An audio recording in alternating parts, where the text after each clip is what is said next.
Yo, what's up mga pamangkin? Tito Sharon once again. At today, meron na naman tayong gagawin reaction video. Ayan, may bago nilabas na kanta si Flo G, Laya, featuring Skaz Takli. At eto, Chineko, wala pang tawag nito, copyright. Pero malamang to, pag-upload ko nito, baka isang araw lang, i-claim na nila. Wag muna, si Flo G yan.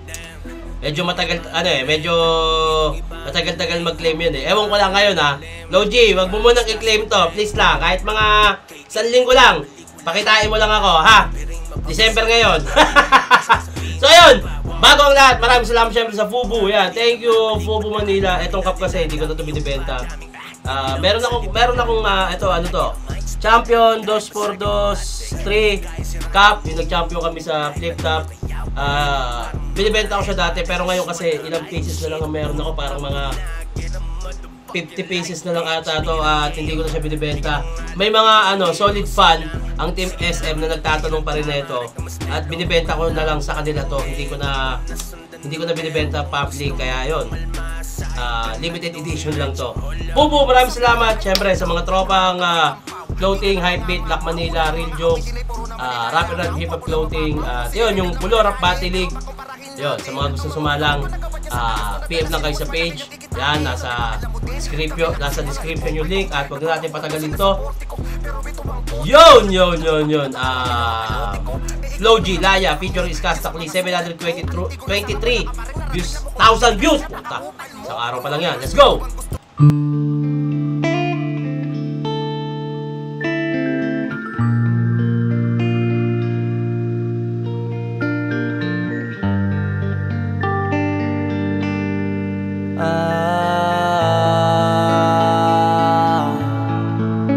Pwede ka na mga laya, bibitawan na kita kahit alam ko na hindi ko kaya. Kesa pabayaan kong isa't isa ay atin di na daya.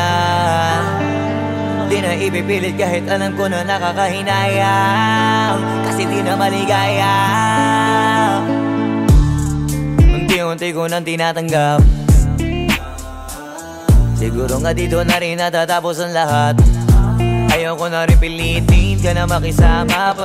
Maganda yung concept niya, kasi Laya nga to. Parang nagigets ko na agad kung ano yung meaning ng kanta. Feeling ko ito ay tungkol sa relasyon na tinitiis na lang yung pagsasama nila, dahil siguro nanghihinayang sa tao. Maraming relasyon na ganito eh. Sobrang toxic na ng relasyon, pero hindi pa rin bumibitaw kasi unang-una may anak. Kahit sino naman ayaw bigyan ng hindi magandang pamilya yung anak. Ako broken family rin kami. Elementary pa lang wala na sa poder namin yung AirPods ko. Kaya ayun,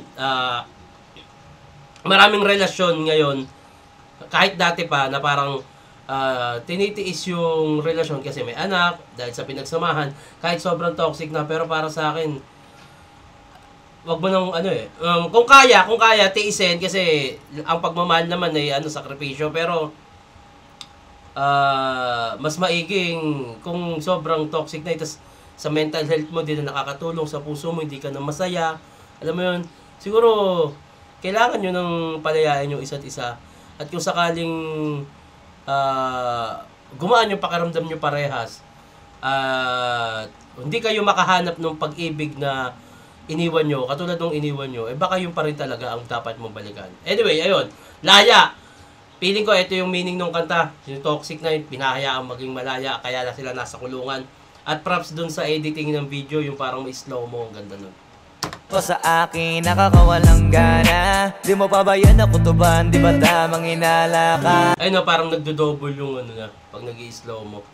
Nagkakaroon ng shadow, parang ganito. Yan.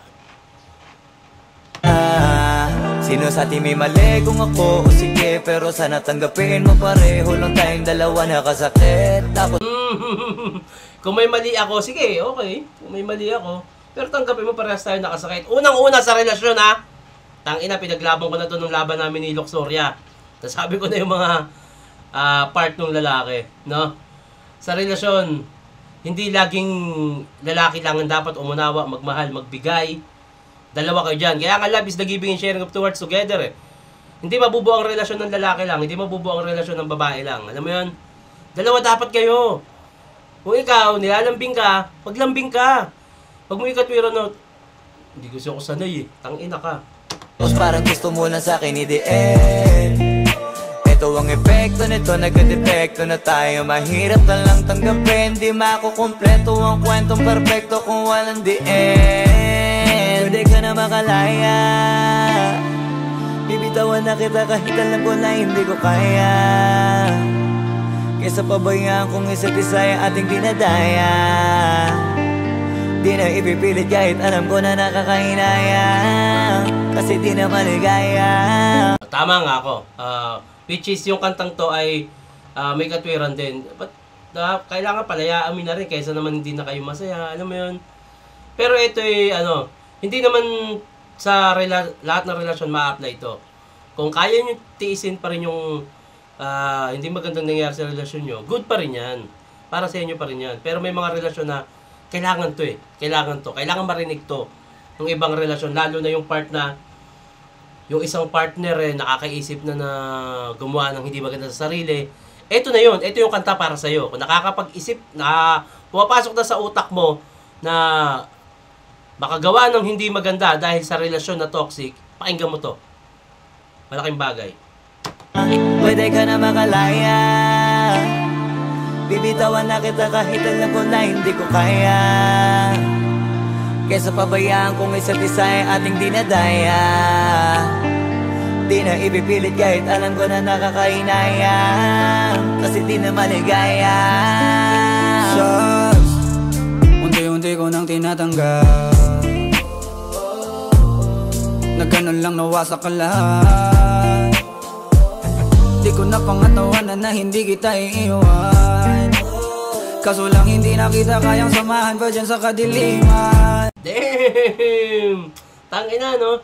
So bagay lahat naman ng lalaki na ipangako yan na hindi kita iiwan. Lalo pagka, unang makita mo yung taong mahal mo.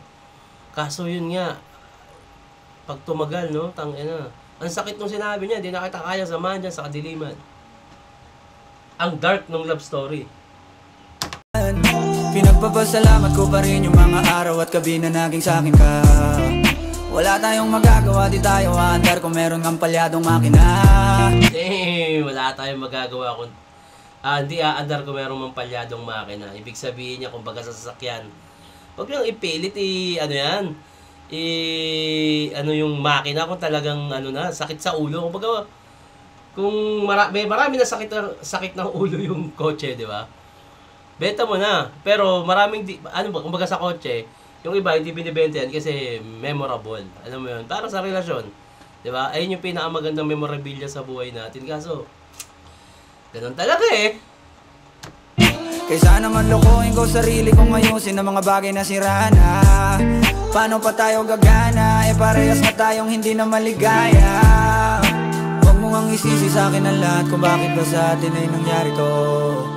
Hindi ko kasalanan na hindi ko nakayanan ang pagbago ng ugali mo. Sinubukan ko namang intindihin kita, mas lalo kong nakikita na hindi tayo para sa isa't isa. Pwede ka na makalaya, bibitawan na kita kahit alam ko na hindi ko kaya.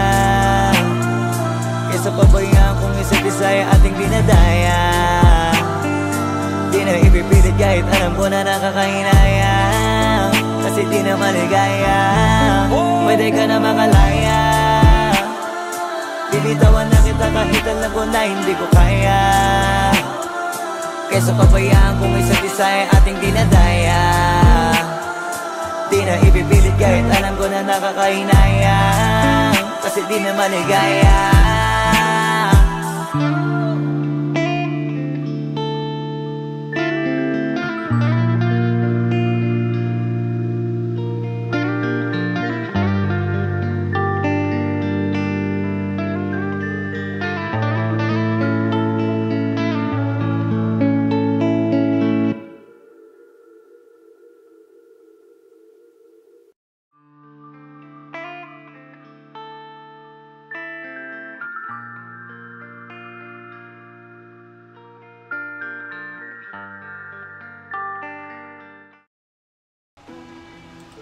yun! Putang inang kanta yan, ang ganda.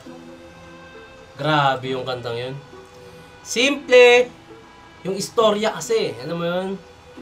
Istorya ang ganda. Yung music video, simple. Pero, yun nga, yung sinasabi kong music video na akma. Alam mo yun? Meron kasi akong ginawang reaction video kay Tony Fowler. Ayun na, hindi ko naman hinihate yung kanta. Pero, may part kasi na hindi akma dun sa kanta. Pero ito kasi, simple lang. Pero kita mo agad, ramdam mo kung ano yung meaning. Ang tangina. Hindi kailangan ng magarbo sa music video para sa ganito kalungkot na kanta, ganito kasakit. Kailangan i-akma mo lang talaga. Ang ganda. Ganda ng music video, simple pero hindi barya yung gawa. Logi, Skastakli, napakaganda ng kanta. Kaya ayun sa mga taong magkarelasyon tapos nakakaranas na ng katoksikan, yung nakakaano kasi yan sa relasyon, nakakaroon ka na ng mental health issue. Alam mo, kaya maraming nagpapakamatay. Maraming nakakagawa ng hindi maganda. Sa pag-ibig, dalawa lang ang pwede mong bagsakan dyan pag nasaktan ka. Pag sobrang nasaktan ka, pwede kang pumatay o pwedeng mamatay ka. Tandaan nyo yan. Kaya kung sakaling ikaw na nanonood, meron kang problema sa karelasyon mo at umaabot ka na sa punto na mag-isip ng hindi maganda sa sarili mo, pakinggan mo itong laya. Damahin mo. Buksan mo yung utak mo. Huwag kang gumawa ng masama. Umalis ka dyan. Umalis ka dyan. Huwag mong suklian ng mali yung nararanasan mo pag-aamal. Yun lang. Congrats! Logi, Laya, featuring Skastakli. Napakaganda. So ayun, hanggang dito na ito mga pamangkay. Maraming salamat sa inyo lahat sa suporta, sa makikinig, sa pagbigay ng oras, sa pagbibigay ng atensyon. Kita-kits sa susunod na vlog.